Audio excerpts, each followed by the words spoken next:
Mommy, ano ang mensahe mo kay Darren? You must be so proud of him. Po, very proud talaga. Hindi niya po alam yun. Kasi hindi ko siya nasabi, Miss Karen. Eto nga po, gusto ko lang sabihin ngayon. Yun po ang way ko to keep him grounded. Ayoko po yung lahat papuri. I watch him all the time, kahit nasa YouTube lang po. Hindi ko siya pinupuri na, uy, ganun. Hindi po. Ang alam po niya, hindi ako Nagtatampo proud. minsan sa magulang ko. Parang ang ganda-ganda nung ginawa kong performance Yeah. today, wala akong narinig. Nahanap po Sumasama pala loob niya. mo doon. Yeah. I mean, opo. Kasi parang yung validation, you find validation sa parents mo. Pero kami po, always po yan, Miss Pero Karen. anong mensahe mo sa kanya ngayon? Birthday ko. Yeah. Pang birthday. Inabot mo na tong 10th year sa showbiz. Mhm. Nangyari yan kasi nakikinig ka sa magulang.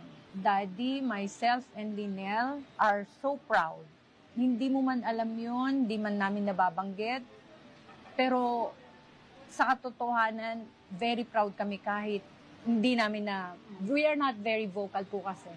Pero very proud kami. Alam namin kung ano yung ginagawa mo at alam namin kung paano mo pinaghihirapan lahat. Lagi mo lang iisipin, sa lahat ng mga pinagdadaanan mo, nandyan ako, nagdadasal.